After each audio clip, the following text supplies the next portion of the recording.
নমস্কাৰ, এটা নতুন ভিডিঅ'লৈ আপোনাক পুনৰবাৰ স্বাগতম জনাইছোঁ। আপুনি এই ভিডিঅ'টি ইউটিউব এপটিৰ জৰিয়তে চাই আছে আৰু আপুনি এটা কথাও জানে যে ইউটিউবত যিমানবিলাক ইউটিউবাৰে ভিডিঅ' আপলোড কৰে বা যিমানবিলাক মানুহে ভিডিঅ' বনায়, সেই মানুহবিলাকে ইউটিউবত ভিডিঅ' বনোৱাৰ কাৰণে সেই ইউটিউবৰ পৰা পইচা উপাৰ্জন কৰে। মই যদি আপোনাক সোধোঁ এতিয়া যে এজন ইউটিউবাৰে ইউটিউবৰ পৰা কেনেকৈ পইচা উপাৰ্জন কৰে, তেতিয়া আপোনালোকে এটা চিম্পলি উত্তৰ দি থৈ দিব যে ইউটিউবাৰ এজনে এডভাৰটাইজমেণ্টৰ পৰা বা এডভাৰটাইজৰ পৰা পইচা উপাৰ্জন কৰে বা বিভিন্ন ধৰণৰ প্ৰমোশ্যনৰ পৰা পইচা উপাৰ্জন কৰে। কিন্তু এজন ইউটিউবাৰে পইচা উপাৰ্জন যদি এডভাৰটাইজমেণ্টৰ পৰা কৰে বা ইউটিউবত ভিডিঅ' দিলেই যদি ইউটিউবৰ পৰা পইচা পায়, তেতিয়াহ'লে আপুনি আজিয়ে যদি এটা চেনেল খোলে আপুনি পইচা পাবনে? বা মই যদি আজি নতুনকৈ এটা চেনেল খোলোঁ তেতিয়াহ'লে মই ইউটিউবৰ পৰা পইচা পামনে? এনেকুৱা ধৰণৰ বহুতবিলাক প্ৰশ্ন আহি যায়। গতিকে আপোনালোকে আমাৰ এই ভিডিঅ'টি শেষলৈকে চাওক। এই ভিডিঅ'টি শেষলৈকে চালে আপুনি গম পাব যে এজন ইউটিউবাৰে ইউটিউবৰ পৰা পইচা পাবলৈ কি কৰিব লাগে বা ইউটিউবৰ পৰা একচুৱেলি পইচাটো অহাৰ মেইন প্ৰচেছটো কি বা কোনে পইচা দিয়ে, কেনেকৈ পইচা দিয়ে, কিমান ভিউজত কিমান পইচা পায়, গোটেইখিনি কথা আজি আমাৰ এই ভিডিঅ'টিত আপুনি গম পাব। গতিকে আমাৰ এই ভিডিঅ'টি আপুনি শেষলৈকে চাই যাব। এতিয়া এট ফাৰ্ষ্ট আপোনালোকক এটা কথা মই ক্লিয়াৰ কৰি থৈ দিওঁ যে ইউটিউবে এজন ইউটিউবাৰক কেতিয়াও পইচা নিদিয়ে। ইউটিউব জাষ্ট এটা প্লেটফৰ্ম হয় য'ত নেকি আমি ভিডিঅ'বিলাক আপলোড কৰোঁ বা এজন ইউটিউবাৰে ভিডিঅ'বিলাক আপলোড কৰে। এতিয়া ইউটিউবাৰ এজনে পইচা কেনেকৈ পায়? ফাৰ্ষ্টতে যদি পইচা পোৱা প্ৰচেছটো চাব যাওঁ আমি, ফাৰ্ষ্টতে তেওঁ চেনেল খুলিলে।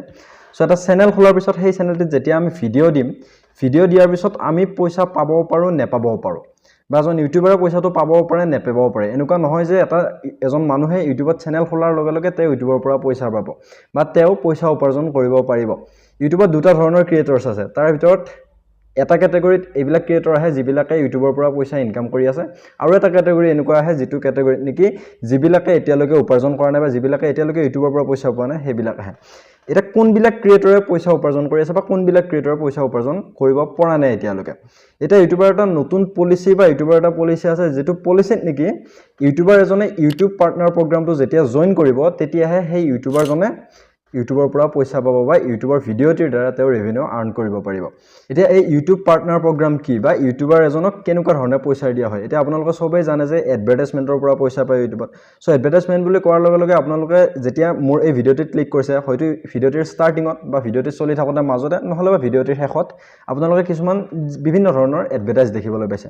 চ' সেই এডভাৰটাইজবিলাকৰ পৰা যিটো ৰেভিনিউ ইউটিউবে আৰ্ণ কৰে, অৰ্থাৎ যিকোনো এটা কোম্পানীয়ে যেতিয়া ইউটিউবক এডভাৰটাইজটো প্ৰমোট কৰিবৰ কাৰণে দি দিয়ে, তেতিয়া ইউটিউবে সেই কোম্পানীটোৰ পৰা কিবা এটা পাৰ্চেণ্ট, কিবা এটা এমাউণ্ট লয় বা কিবা এটা পইচা লয়। আৰু সেই পইচাটোৰ পৰা যিজন ইউটিউবাৰৰ ভিডিঅ'ত সেই এডভাৰটাইজটো ইউটিউবে দেখাব, সেই ইউটিউবাৰজনক সেই পইচাৰ কিবা এটা অংশ দি দিয়া হয় আৰু তাৰে কিবা এটা অংশ ইউটিউবে নিজে ৰাখে। এতিয়া সব ক্ৰিয়েটৰৰ ভিডিঅ'তে এডভাৰটাইজ আহে, কিন্তু সব ক্ৰিয়েটৰে সেই এডভাৰটাইজৰ ৰেভিনিউটো নাপায়। এতিয়া যিবিলাকে ইউটিউব পাৰ্টনাৰ প্ৰগ্ৰামটো জইন কৰিছে, সেইবিলাককহে ইউটিউবে পইচা দিয়ে বা সেইবিলাককহে ইউটিউবে সেই এডভাৰটাইজমেণ্টৰ ৰেভিনিউটোৰ পৰা কিবা এটা অংশ শ্বেয়াৰ কৰে, আৰু তাকেই কওঁ আমি ইউটিউবৰ পৰা পইচা উপাৰ্জন কৰা বুলি। এজন মানুহে যদি ইউটিউবত ভিডিঅ' বনায়, তেওঁ ইউটিউব পাৰ্টনাৰ প্ৰগ্ৰামটোত কেনেকৈ জইন কৰিব বা কি ধৰণে ইউটিউব পাৰ্টনাৰ প্ৰগ্ৰামত আমি এজন মেম্বাৰ হ'ব পাৰোঁ।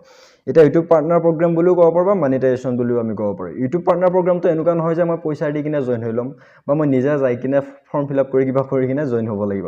এতিয়া ইউটিউব পাৰ্টনাৰ প্ৰগ্ৰামত জইন হ'বৰ কাৰণে ইউটিউবে নিজে কিছুমান ক্ৰাইটেৰিয়া দি থৈ দিছে। সেই ক্ৰাইটেৰিয়া কেইটা যেতিয়া এটা চেনেলে সম্পূৰ্ণ কৰিব, তেতিয়া ইউটিউবাৰ এজনক সেই এডভাৰটাইজমেণ্টৰ আধা অংশ দিয়া হ'ব বা সেই ইউটিউব পাৰ্টনাৰ প্ৰগ্ৰামত জইন কৰি লোৱা হ'ব। আৰু জইন কৰাৰ পিছত কি হ'ব, তেওঁৰ চেনেলটোত যিবিলাক এডভাৰটাইজ চলিব, সেই এডভাৰটাইজৰ কিবা এটা অংশ ইউটিউবে সেই ক্ৰিয়েটৰটোক দিব।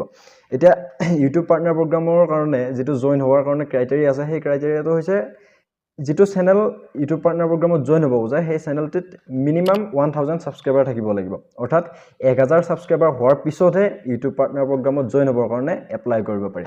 এতিয়া অকল 1000 ছাবস্ক্ৰাইবাৰ নহয়, আপোনাৰ চেনেলটিত বা যিকোনো এটা চেনেলত যেতিয়া 4000 ঘণ্টা ৱাটচ টাইম কমপ্লিট হ'ব, 1000 2000 নহয়, 4000 ঘণ্টা বুলি কৈছোঁ মই।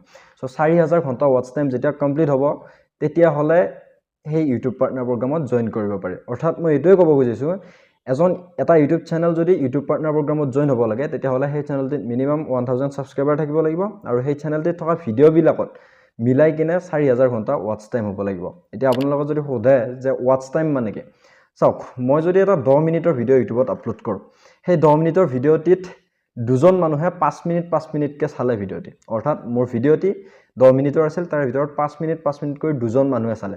চ' দুজন মানুহে 5 মিনিটকৈ চাওঁতে মোৰ ভিডিঅ'টি টোটেল ৱাটচ টাইম হ'ল 10 মিনিট।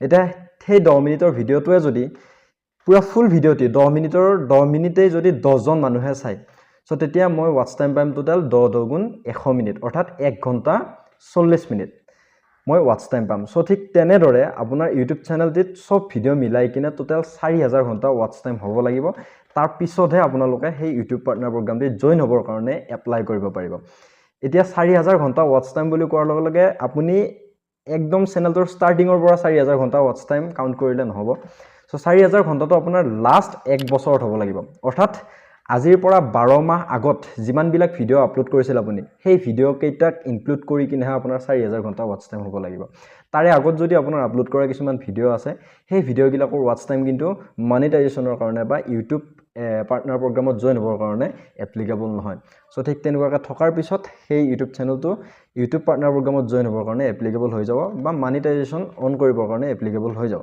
সো তাৰ পিছত ইউটিউবলৈ এপ্লাই কৰি পঠাই দিব লাগিব সো যেতিয়া ইউটিউবে ৰিভিউ কৰি কিনে মনিটাইজেশ্যনটো অন কৰি দিব অন কৰি দিয়াৰ পিছত সেই চেনেলটিত যিবিলাক এডভাৰটাইজ চলিব সেই এডভাৰটাইজৰ কিছু এটা অংশ ইউটিউবে সেই ক্ৰিয়েটৰজনক শ্বেয়াৰ কৰে এতিয়া এনেকুৱাকৈ এজন ইউটিউবৰ পৰা বা সেই এডভাৰটাইজমেণ্টৰ পৰা পইচা উপাৰ্জন হয় আপোনালোকক গোটেইখিনি প্ৰচেছ বুজাই দিলোঁ যদি এতিয়াও ভালকৈ বুজি পোৱা নাই বা ইউটিউবে কি হিচাপত কেনেকুৱা হিচাপত সেই এডভাৰটাইজৰ ৰেভিনিউটো শ্বেয়াৰ কৰে এইখিনিৰ ওপৰত যদি ভিডিঅ' লাগে আপোনালোকে কমেণ্ট কৰিব মই আৰু ডিটেইলত ভিডিঅ' লৈ আহিম লগ পাম অন্য এটা ভিডিঅ'ত till then tata bye bye জয় অসম